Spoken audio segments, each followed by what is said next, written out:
ഇന്നത്തെ ആദ്യ ഡെലിവറിയെ കുറിച്ച് പറയുകയാണെങ്കിൽ അതൊരു ദുരന്തമായിരുന്നു, ഒരു മറവി വരുത്തിയ വിന എന്നും പറയാം.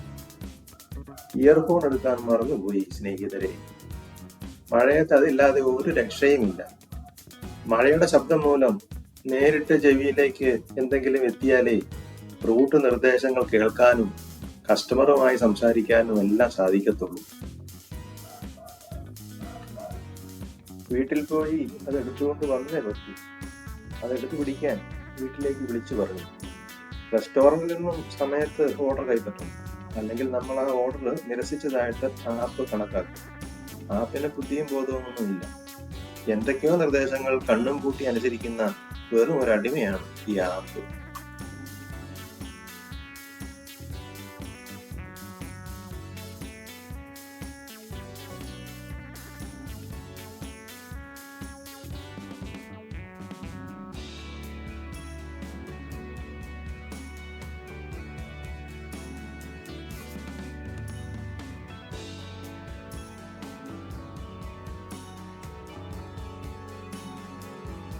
വീട്ടിലേക്ക് വെച്ച് പിടിക്കുകയാണ്.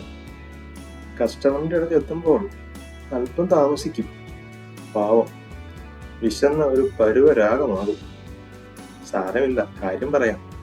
കസ്റ്റമർ ആപ്പ് പോലെ അല്ലല്ലോ, കാര്യം പറഞ്ഞാൽ മനസ്സിലാകുമല്ലോ.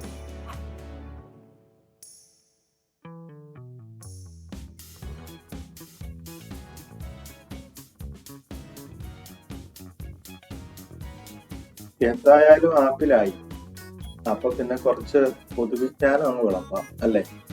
ജനറൽ നോളജ് ആകട്ടെ. ഒരു ദിവസം ഈ ഭൂമിയിൽ എവിടെയൊക്കെയാണ് ഭക്ഷണം പാകപ്പെടുത്തുന്നത്?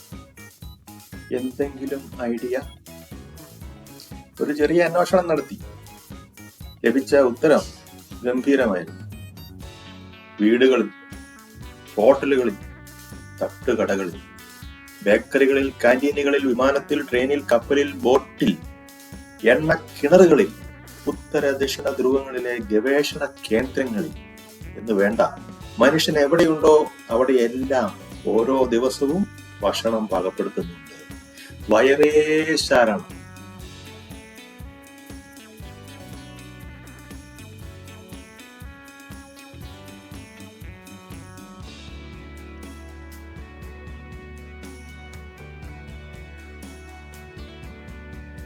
ഭൂമിയിൽ നിന്നും 400 കിലോമീറ്റർ മുകളിൽ മനുഷ്യർ താമസിക്കുന്ന ഒരിടമുണ്ട്.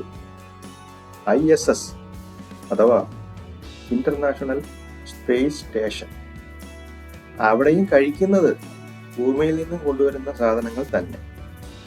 വളരെ കുറച്ച് ഭൂഗുരുത്വ ബലം മാത്രമുള്ളതിനാൽ അതിന് യോജിച്ച ഭക്ഷണമാണ് അവിടെയുള്ളവർ കഴിക്കുന്നത്. ഡ്രൈ ഫ്രൂട്ട്സ്, നട്ട്സ്, സ്നാക്ക് ബാറുകൾ, ബിസ്ക്കറ്റുകൾ എന്നിവ.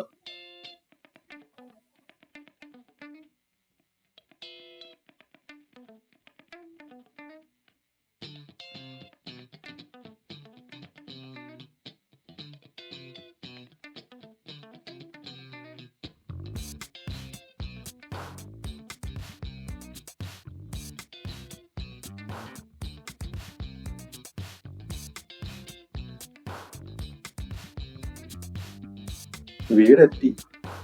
ഇയർഫോൺ റെഡിയായിട്ടുണ്ടായിരുന്നു. വീട്ടിലധികം താമസമൊന്നും ഉണ്ടായില്ല. ഇനി ആ നിർഭാഗ്യവാനായ കസ്റ്റമറിന്റെ അടുത്തേക്ക് വെച്ച് അലർത്തണം.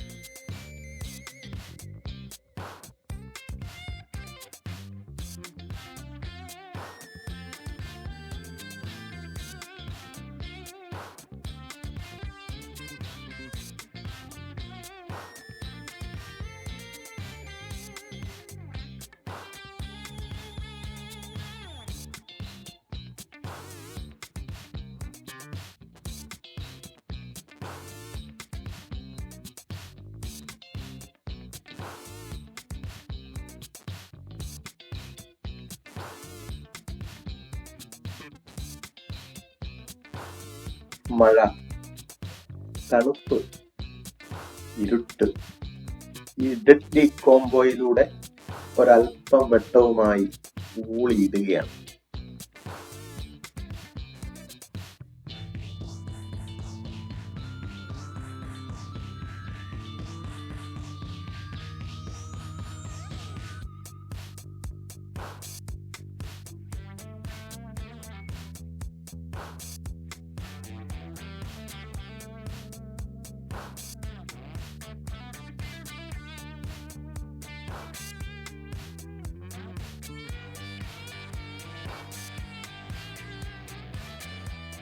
തൊണ്ടിപ്പീടിക റോഡിലേക്ക് തിരിയുന്നു.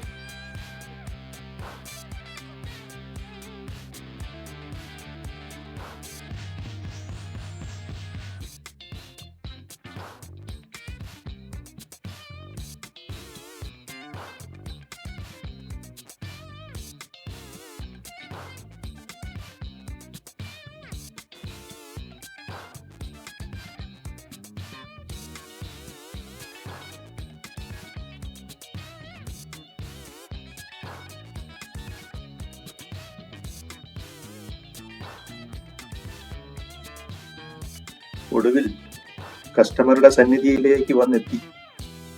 റൂട്ട് മാറിപ്പോയതിന് പുള്ളി എന്നെ ശകാരിക്കുമോ, പാഴ്സൽ വാങ്ങിയിട്ട് വലിച്ചെറിയുമോ? ചില സംശയങ്ങളൊക്കെ ഇങ്ങനെ പൊന്തി വരികയാണ്. ഏതാണ്ട് 20 മിനിറ്റേ താമസിച്ചുള്ളൂ. പക്ഷേ ചിലപ്പോൾ ചിലർക്ക് ഭ്രാന്ത് പിടിക്കാൻ അതൊക്കെ ധാരാളമാണല്ലോ. ഇല്ല, ഒന്നും സംഭവിച്ചില്ല. എന്റെ അപ്പോളജി ആ ബഹുമാന്യനായ കസ്റ്റമർ സ്വീകരിച്ചു സ്നേഹിതരെ. ഇതിനൊക്കെയാണ് ദൈവസഹായം എന്ന് പറയുന്നത്. ഞാനാണ് ദൈവസഹായം വരാൻ. അതായത് അതൊരു ചെറിയ കഥയാണ്, പിന്നെ പറയാം.